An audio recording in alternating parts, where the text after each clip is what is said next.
Gubernur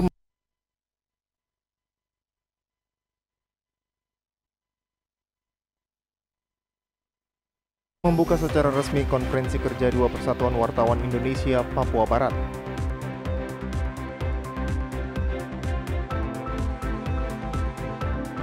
Masyarakat Pegunungan Arfak tagih janji Presiden Jokowi saat kunjungan kerja tahun 2019.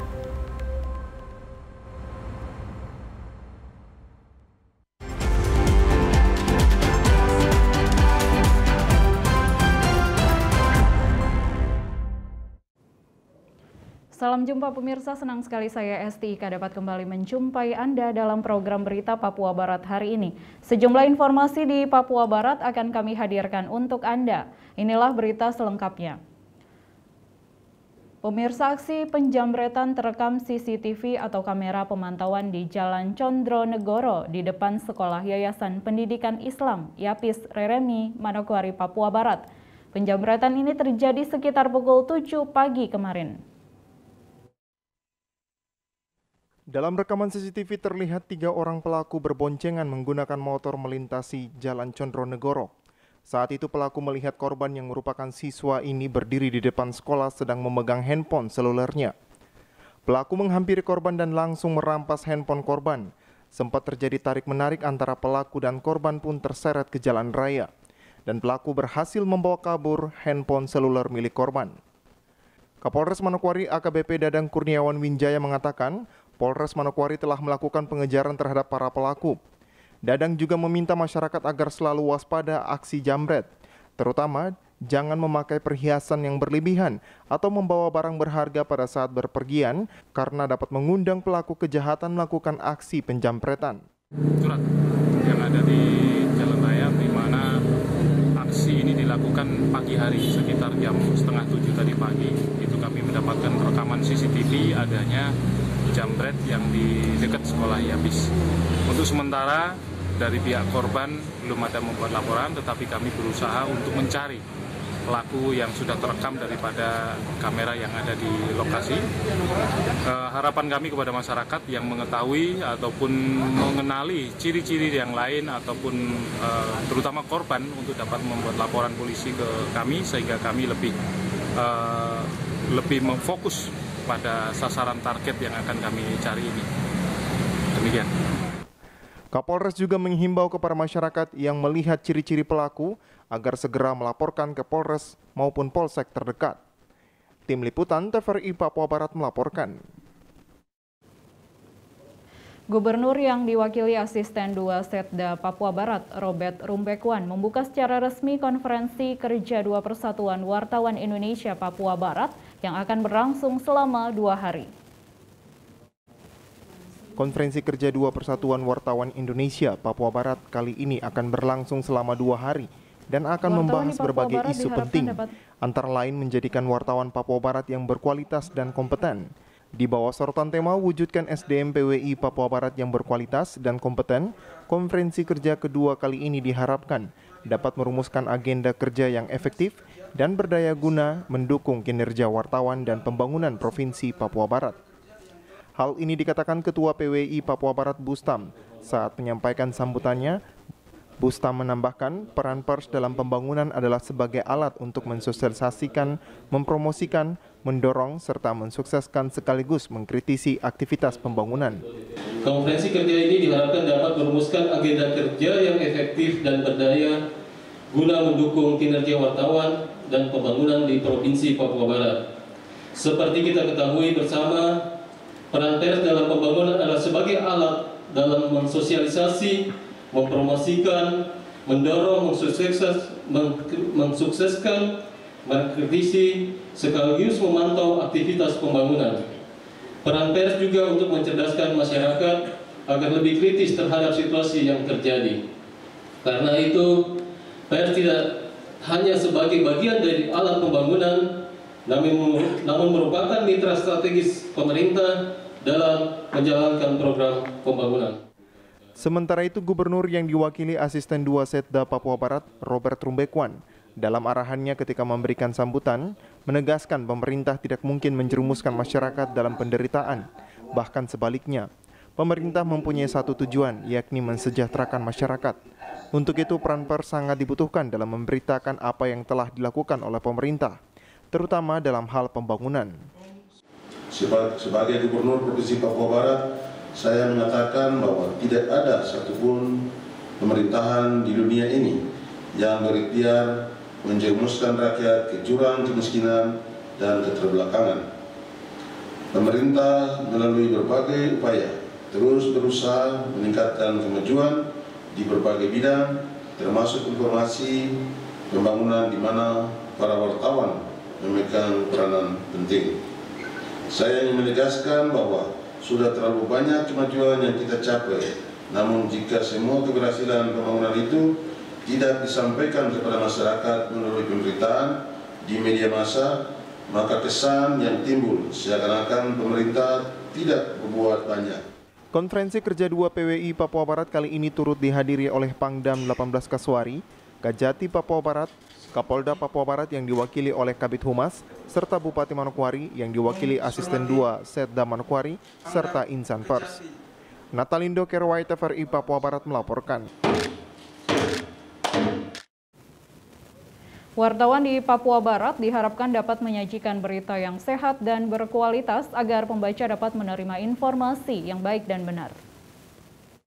Yang kami hormati, penegasan ini disampaikan oleh Pangdam 18 Kaswari Mejen TNI Inyoman Santiasa ketika menghadiri konferensi kerja 2 Persatuan Wartawan Indonesia Papua Barat yang berlangsung di salah satu hotel di Manokwari pada Jumat 10 Desember 2021. Pangdam menjelaskan, sebagai pekerja profesi wartawan di Papua Barat mempunyai tugas yang sangat berat karena mereka diperhadapkan dengan situasi dan kondisi yang berada di lapangan. Untuk itu, wartawan diharapkan dapat menyajikan berita yang sehat dan berkualitas. Kalau tugas moral ini, kalau saya lihat, ya, kita harus menyajikan suatu berita itu yang sehat tadi disampaikan. Bagaimana kita meningkatkan ya, suatu berita-berita yang berkualitas, ya, yang membuat masyarakat kita yang dalam membaca dan sebagainya ya, betul-betul menjadi kehidupan yang baik. Bukan bagaimana masyarakat menjadi resah. Pangdam menambahkan mata pena wartawan lebih tajam dari peluru. Mengingat tulisan atau berita yang dimuat oleh wartawan dapat dibaca oleh jutaan orang dan bisa menyebar kemana-mana. Ya, apa yang kita tulis ini, ya, senjata pena ini nih lebih tajam dibanding amunisi. Ya. Senjata pena ini ya, itu lebih ya, berbahaya ya, dibanding ya, amunisi peluru. Karena apa? Kalau peluru sasarannya ya, satu orang, tapi tulisan rekan-rekan semua di sini ya, wartawan, jurnalistis ya, yang baca bisa 10, ya, 100, 1000, malah jutaan. Untuk itu, Pangdam mengharapkan agar pers atau wartawan dapat bekerja secara profesional dalam hal menyajikan berita yang berimbang dan independen tanpa berpihak kepada salah satu golongan yang dapat merugikan banyak orang. Natalindo Kerwai TVRI Papua Barat melaporkan. Pemirsa, masyarakat Kabupaten Pegunungan Arfak berharap di kepemimpinan Presiden Jokowi periode kedua dapat menyelesaikan janjinya saat mengunjungi Kabupaten Pegunungan Arfak.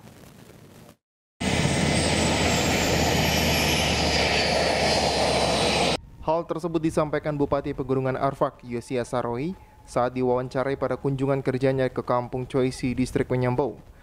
Bupati mengatakan hingga saat ini pembangunan yang sudah terrealisasi sesuai dengan janji Presiden Joko Widodo, baru Bandara Udara Kabupaten Pegunungan Arfak dan juga jalan sekitar 4 km.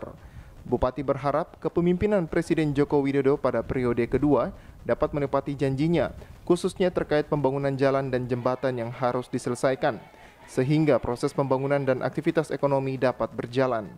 Realisasi satu, bandara Kusintis Nomeba di Anggi. Nah, itu yang sudah terrealisasi.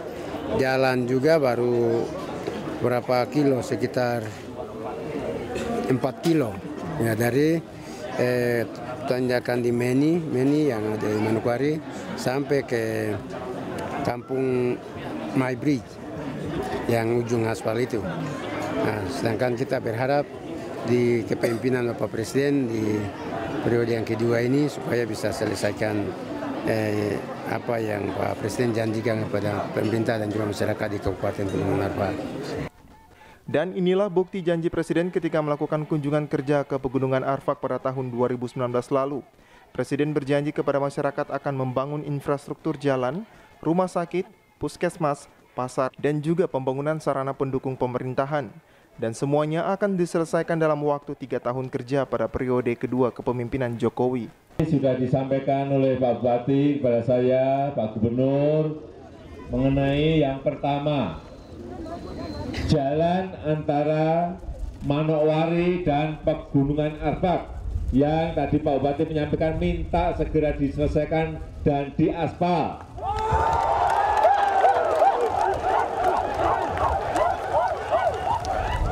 Akan kita segera selesaikan agar apa? Agar barang-barang pertanian, produk-produk pertanian yang berasal dari Pegunungan Arfak bisa dijual di Manokwari. Yang kedua, yang berkaitan dengan airport, dengan bandara. Beri waktu saya 2 tahun untuk menyelesaikan airport yang ada di sini. Sehingga semuanya terbuka, masyarakat di sini bisa pergi kemanapun, dan airport adalah sebuah sarana transportasi yang sangat penting. Untuk mempermudah pembangunan beberapa ruas jalan, pemerintah Kabupaten Pegunungan Arfak berharap agar jalan utama dibangun oleh Kementerian PUPR, sedangkan untuk pembangunan jalan antar kabupaten dilaksanakan oleh pemerintah Provinsi Papua Barat, dan ruas jalan dari kampung ke kampung akan dikerjakan pemerintah Kabupaten Pegunungan Arfak. Apabila jalan dan jembatan sudah dibangun, maka secara otomatis pembangunan di sektor lainnya akan berjalan dengan lancar. Jimmy Tabisu, TVRI Papua Barat melaporkan. Informasi selanjutnya akan hadir setelah jeda berikut ini. Tetaplah bersama kami.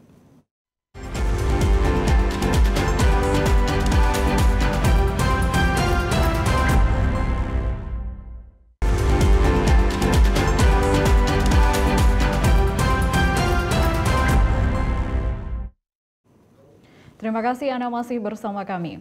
Pemirsa, menyasar kaum milenial, Satuan Lalu Lintas Polres Manokwari melaksanakan vaksin on the road ke Cafe Master Taman Ria pada Kamis malam.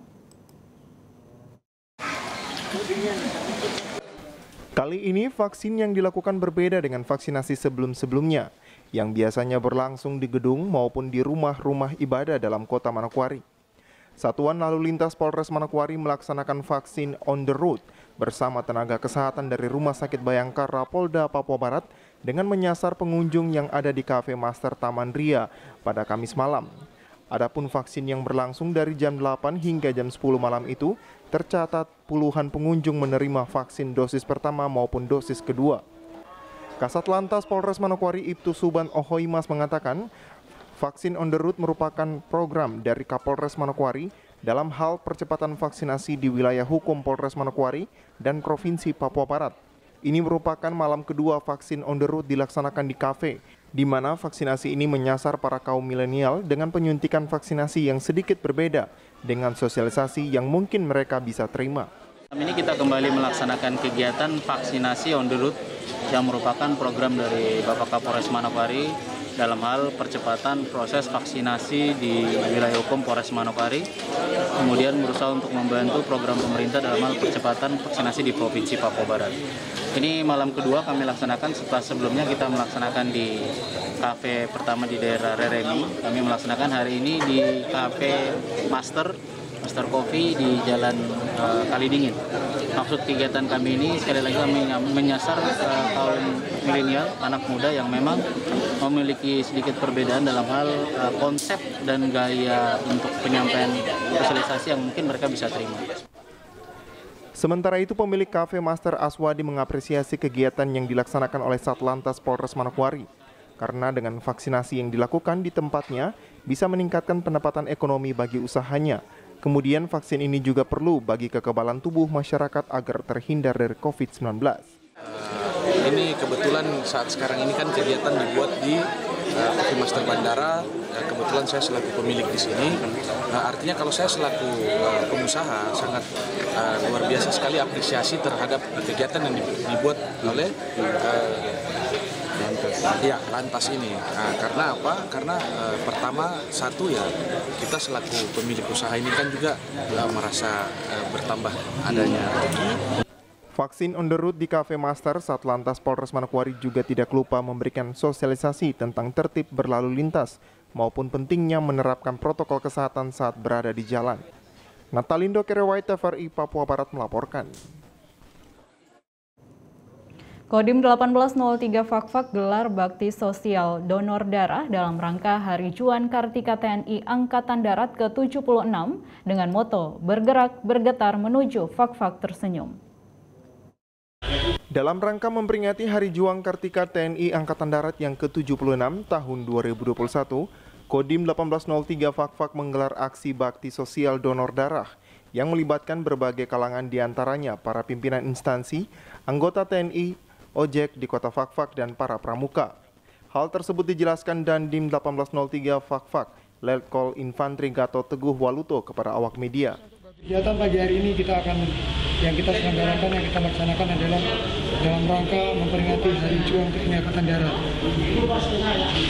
di mana petunjuk dari pimpinan kami, dari Komandan Korem, Panglima Kodam Kasuari memerintahkan untuk meramaikan Hari Juang TNI dengan melaksanakan bakti TNI, kegiatan pelaksanaan donor darah diikuti oleh perwakilan dari rekan-rekan Spida Kabupaten Fakfak, masyarakat seputaran Kabupaten Fakfak. Di saat yang sama, Kepala Bulog Fakfak Hadi mengatakan kegiatan ini sangat positif untuk menambah stok darah di Kabupaten Fakfak. Hal yang sama juga diakui Kepala Unit Layanan Pelanggan ULP PLN Fakfak mengapresiasi kegiatan yang diselenggarakan Dandim 1803 Fakfak. Bagi masyarakat, bagi kami juga pendonor juga bermanfaat melihat Fakfak stok darah sering kosong. Dengan adanya kegiatan ini diharapkan bisa menambah stok darah dan diharapkan tidak terjadi kekosongan stok darah di Kabupaten Fakfak. Di Kodim 1803 untuk acara donor darah di Hari Juang TNI AD, harapannya tentunya dapat memberikan solusi untuk stok dari darah sendiri yang ada di Kabupaten Fakfak dan untuk menjaga kesehatan dari seluruh masyarakat yang ada. Terima kasih. Aksi kegiatan bakti sosial donor darah digelar di Makodim 1803 Fakfak, Papua Barat. Juga diikuti ibu-ibu Persit KCK Fakfak, para perwira di jajaran Kodim 1803 Fakfak, serta pimpinan instansi daerah maupun vertikal di Fakfak. Dari Kabupaten Fakfak, Frans Tamayala, TVRI Papua Barat melaporkan. Berdasarkan Undang-Undang Nomor 23 Tahun 2014 dan Undang-Undang Nomor 30 Tahun 2014, aparat pengawas intern pemerintah APIP menjadi pemegang peran dalam penegakan hukum. Untuk itu APIP di Kabupaten Fakfak harus memiliki kompetensi. Hal tersebut disampaikan Sekretaris Daerah Kabupaten Fakfak Ali Baham Temong Mere. Ali menyampaikan apresiasi kepada Badan Pemeriksa Keuangan dan Pembangunan BPKP Provinsi Papua Barat yang memberikan perhatian besar guna peningkatan kapasitas dan kompetensi pada SDM, khususnya aparatur pengawasan internal pemerintah di Kabupaten Fakfak. Ali Baham Temong Mere juga mengharapkan dengan BIMTEK dan sosialisasi aturan, maka aparatur dapat mewujudkan visi misi pemerintah, tersenyum, terdepan, sejahtera, nyaman, unggul, dan mandiri. Terutama aparatur sipil negara harus mampu tampil terdepan dan unggul. Tentunya yang pertama kami memberikan apresiasi kepada BPK Provinsi Papua Barat yang mempunyai perhatian yang besar untuk peningkatan kapasitas dan juga kompetensi daripada SDM APIP di Kabupaten Fakfak. Kemudian yang kedua juga dalam rangka mendukung visi dan misi pemerintah Kabupaten Fakfak, visi terkait dengan Kabupaten Fakfak tersenyum. terdepan, sejahtera, nyaman, unggul dan mandiri, khususnya terdepan dan unggul, maka aparatur pemerintah khususnya APIP harus benar-benar punya kompetensi, mempunyai keunggulan, sehingga membawa Fak-Fak ini selalu berada pada prestasi-prestasi terdepan, ya. Di saat yang sama, Kepala Inspektorat Kabupaten Fak-Fak Sulaiman Uswanas kepada TVRI menjelaskan, kegiatan yang dilakukan selama 3 hari adalah dalam rangka bimbingan teknis dan sosialisasi aturan perundang-undangan dengan tujuan memberikan dukungan dan peningkatan kualitas APIP karena pada saat ini berbagai aturan terjadi perkembangan khususnya terhadap aturan pengawasan. Kita melihat dari perkembangan pengawasan hari ini bahwa telah terjadi regulasi. Nah, regulasi tentang pengawasan ini kan banyak, yang mana peran daripada APIP daerah itu sangat dibutuhkan. Nah, oleh sebab itu kami menyadari benar bahwa Kabupaten Fak-Fak kita kualitas ya tidak bilang kurang, tetapi tidak begitu memadai, sehingga kami perlu lakukan penguatan. Sosialisasi perundang-undangan dan BIMTEK kepada para APIP di Kabupaten Fak-Fak diikuti oleh para organisasi perangkat daerah OPD terkait Pemda Fak-Fak berlokasi di ruang pertemuan kantor Inspektorat Kabupaten Fak-Fak. Dari Kabupaten Fak-Fak, Frans Tamaela, TVRI Papua Barat melaporkan. Pemirsa, membuka lapangan kerja bagi orang asli Papua, Dinas Perindakop dan UKM Kabupaten Manokwari melaksanakan pelatihan pangkas rambut bagi anak muda Papua.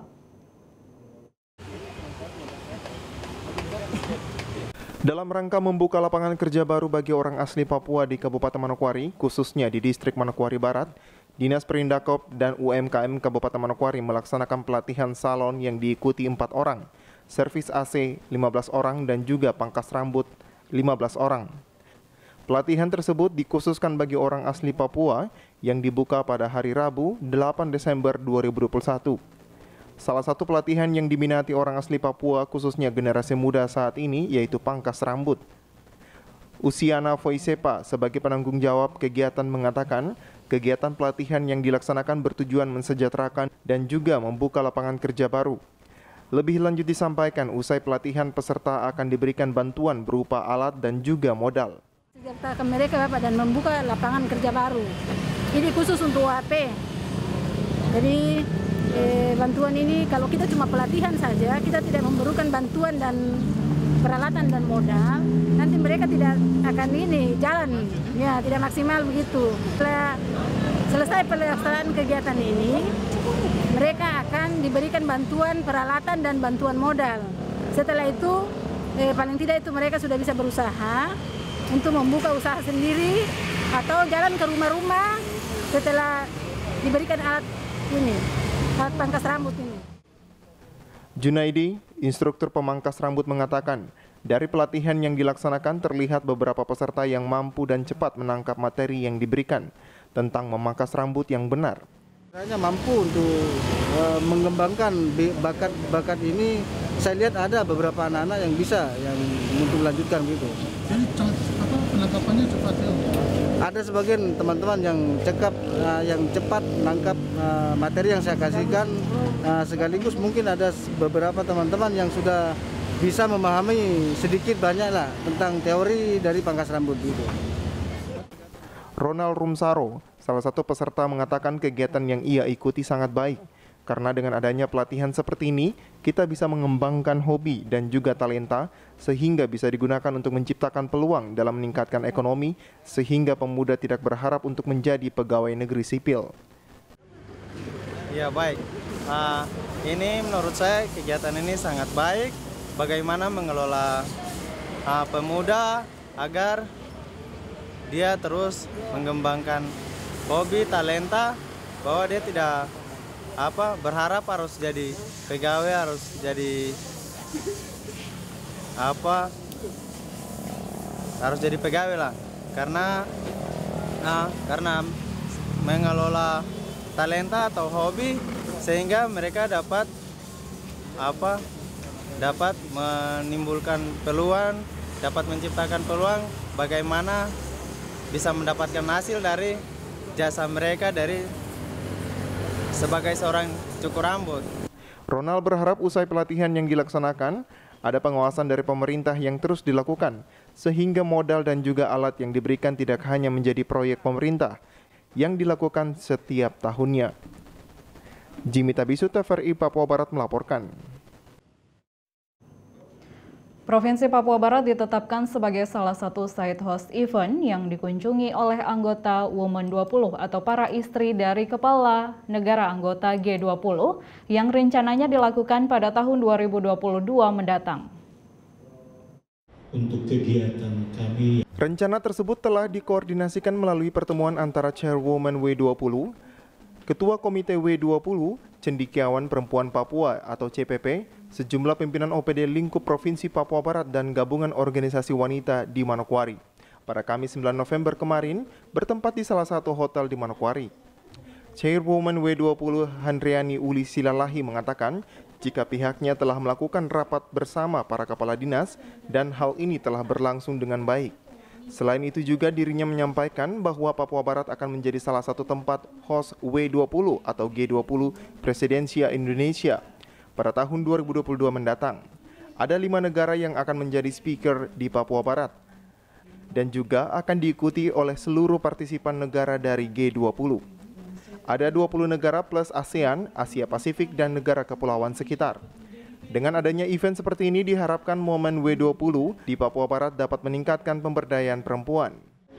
Puji syukur pada siang hari ini kita telah selesai mengadakan rapat bersama dengan dinas, kepala-kepala dinas yang berlangsung dengan baik, di mana kita melaporkan, kita menyampaikan bahwa Papua Barat akan menjadi salah satu tempat untuk host W20 G20 Presidensia Indonesia tahun 2022. Dan kita berharap di sini akan kita sampaikan ada 5 negara yang akan menjadi speaker di dalam Papua Barat, dan juga nanti akan diikuti oleh seluruh partisipasi negara daripada G20. Ada 20 negara plus ASEAN dan juga ada Asia Pasifik dan juga negara-negara kepulauan. Sementara itu, Ketua Dharma Wanita Papua Barat Sulastri Mandacan menyampaikan besar dukungan pihaknya agar mana kaum wanita dapat diberdayakan dalam event tersebut dan mendukung sepenuhnya kegiatan yang akan diselenggarakan di Papua Barat. Jadi sama-sama merangkap tugas. Kalau untuk event ini ya kita berusaha untuk lebih nanti akan baik, karena event ini event internasional yang kita berusaha untuk bisa lebih baik dari daerah lain. Untuk partisipasi OPD terkait hadir semua, saya merasa bersyukur karena semua pada mendukung kegiatan yang akan dilaksanakan tanggal 8 Maret 2022. Kami dari Dharma Wanita, terutama dari PKK Dharma Wanita, siap untuk mendukung event internasional ini. Seperti diketahui, Indonesia resmi menjadi presidensi atau keketuaan pertemuan G20 mulai 1 Desember 2021 hingga pelaksanaan konferensi tingkat tinggi atau KTT pada November 2022. Ratusan pertemuan akan digelar dalam perhelatan akbar tersebut yang akan diselenggarakan di Indonesia, salah satunya W20, yang mana Papua Barat akan menjadi tuan rumah dalam event tersebut. Putra Arianto, TVRI Papua Barat melaporkan. Informasi tadi sekaligus menutup jumpa kita dalam program Berita Papua Barat hari ini. Kami tetap mengajak Anda untuk mencegah penyebaran COVID-19 dengan cara memakai masker, mencuci tangan pakai sabun dengan air yang mengalir, menjaga jarak, menjauhi kerumunan, serta membatasi mobilitas dan bersedia divaksin sesuai kebijakan pemerintah. Indonesia pulih karena aku, Indonesia pulih karena kamu, Indonesia pulih karena kita. Dan mewakili kerabat kerja yang bertugas, saya Esti Ika mengucapkan terima kasih dan sampai jumpa.